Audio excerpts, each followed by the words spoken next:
Зя бүгдээрээ сайн уу? Ойр дуулцсангүй. Яг одоо намар болоод энэ модны өнгийг хартаа амар гоё байгааз. Энэ тал нэрээ үнэхээр гоё дурламаар байна. Тэгээд Монголдоо 8 сарын 12-нд нэр ирсэн. За тэгээ ирсэн хамгийн гол ажил болохоор маа нөгөө Илаа сургуулийн Summer Camp-ийн хөтөлбөрөөр одоо Монголын 5 өсвөр охтууд ирсэн. За тэгээд манай Илаа сургуулийн оюутан тариа маань тэр хүүхдүүдийг Ирланд руу авч ирээд тэгээд би Ирландаас Монгол руу авчирч гсэн байгаа. Тэгээд ташрамд нь эндээ ямар ч нэг 2 сар ажиллаад амраад тэгээд ингээд одоо ер нь буцахт өгч байна да. Манай зуны хөтөлбөрөөр ирсэн охтууд маань маш тийм хөөрхөн одоо бие даатсан айгүй хөөрхөн хүүхдүүд байсан. Тэгээд 1 сарын хугацаанд одоо ингээл өдөр алга өөр арга хэмжээнүүдийг одоо шахуу хөтөлбөрөөр ингээд яваад тэгээд сүүлдээ нэлээд ядарцгаасан болов гэж бодсон. Тэгээд эхэндээ болвол угаасаа нөгөө Ирландд газар сольж байгаа хүмүүс чинь одоо хаач утсан жоохон дасгаж ивгүй штэ. Тэгж байгаа л 7 хоногийн дараанаас л тасаад ихсэн ингээд хэлжсэн. За тэгээд тэр охтууд маань ямар ч гэсэн мартагдгааргүй дурсамжийг ол бүтээж чадсан байхаа гэдэгт бол итгэлтэй байгаа. Зуны хөтөлбөрийн хүүхдүүдийн визээ гаргах гэж тэр хүүхдүүдийг Ирланд руу авчрах гэж бүр нэрээ манай визнийхэн бол нэр үнэхээр чадах чинээгээрээ чардаж ажилласараа байгаа, зүтгсээрээ байгаа. Тэгээд ямар ч гэсэн явуулсан. Тэгээд та нартай бол үнэхээр талархдаг шүү гэдгийг хэлье.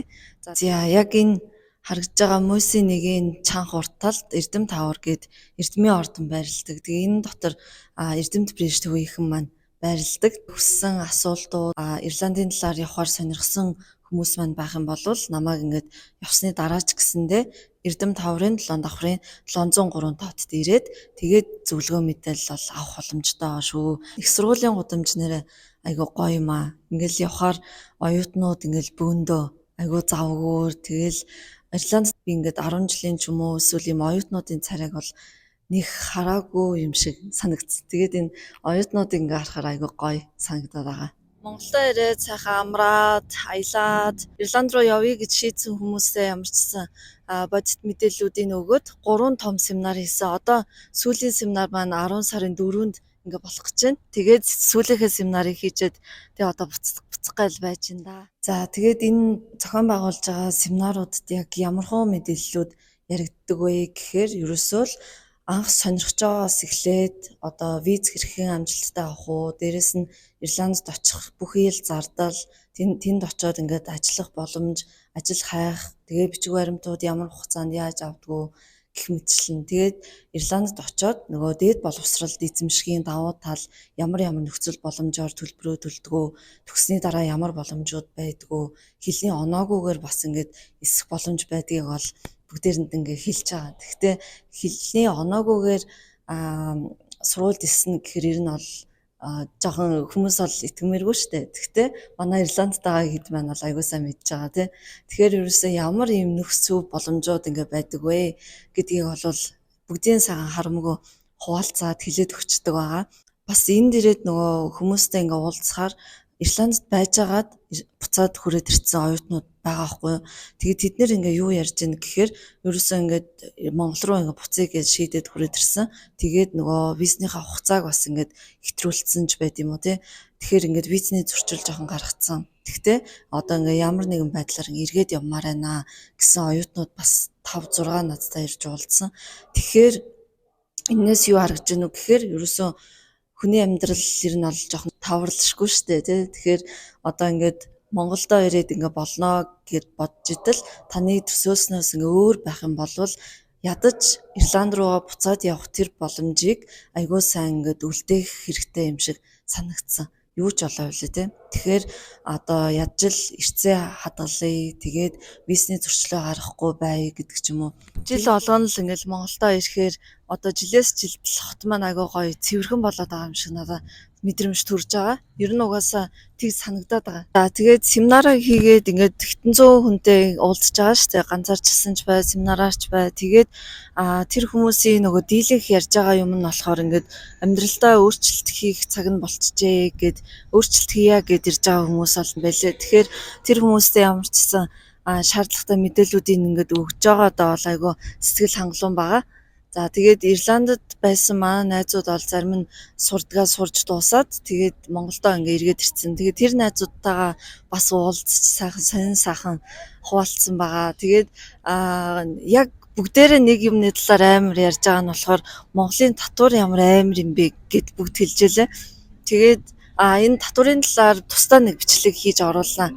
Ирландын татвар ямар байдгүй гэдгийг ол ямар ч гэсэн нэлээд дэлгэрэнгүй байдлаар оруулаад өгвөл бас хүмүүс ингээ харахад айгүй мэдээлэлтэй болох болов гэж бодож байна. Манай Чингис хааны музей харагдаж байгаа. Энэ музейг нэг орж үзэн л гэсэн байгаа. Ерөөсөө орж үзэж амжихгүй л тэгээ яваад байна да. Энэ сад нэр айгүй гоё юм байна. Ийшээ анх удаа л ингэж орж ирж үзчихин. Тэгээд бичлэг хийхэд бол үнэхээр сайхан баг хүн явд юм байна. Монголд ирчээ тэгээ хөдөө яваад сайхан буурлуудтайгаа уулзаад сайхан амарсан. Дээрэс нь ээж автайгаа хамт Бали явж амарчаад ирсэн. Тэгээд Балигийн аяллахаа бичлэгийг бол бас тусад нь оруулаад сайхан ярьж өгье л гэж бодож байна. Тэгээд Монголд ирсэн бас нэг хамгийн том амжуулах ажлуудын маань нэг болохоор актараагаа авахулсан. Одоо ингээд хэрвээ мэдгэж байгаа бол энэ зүүн талаар жоохон хавантаа л байгаад байгаа. Гэхдээ одоо ингээд шүдэ авахулж байгаа хүн болол бас энэ мэдрэмжийг мэдсэн баг те.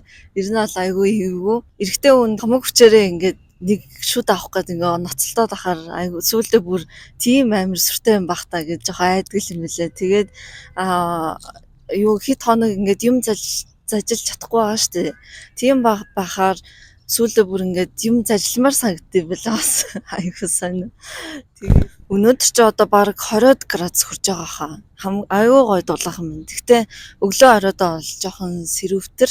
Тэгээ манай Ирландд байгаа хэд маань ямар ч юм Монголд бол нэг иймэрхүү байгаа шүү.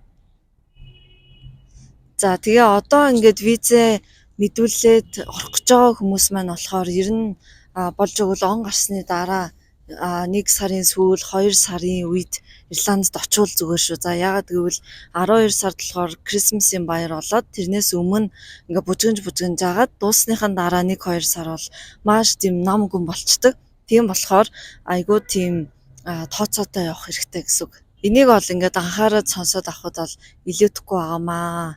За тэгээд би дээр бас хэлжсэн тий он гарснаас хойш нөгөө Ирландын элчин сайдын яам солигдсон уу яасан. Хуучин бол 1 сар гармаас 2 сар гармын хугацаанд хүлээдэг дээ гэд байжсэн болвол одоо бол ингээд 3 сар 4 сар ч ингээд хүлээгдэхээр байгаа хгүй. Тэгэхээр ер нь яг явъя гэж бодож байгаа хүмүүс маань за нэг иймэрхүү одоо хугацааны хүлээлтийг бас ингээд тооцсон байвал айгүй зүгээр юм байна. Бизнес дээр ажиллаж байгаа хүмүүс материалуудыг ингээд шаардлагатай хэмжээнд бүрдүүлээд явуулж хахад тэр шийдвэрийг элчин сайдын яам өөрөө л гаргаж байгаа учраас ер нь бол яг хэдийн хугацаанд яаж шийдвэр гаргахыг бол хинч мэдэхгүй байгаа шүү. Тийм.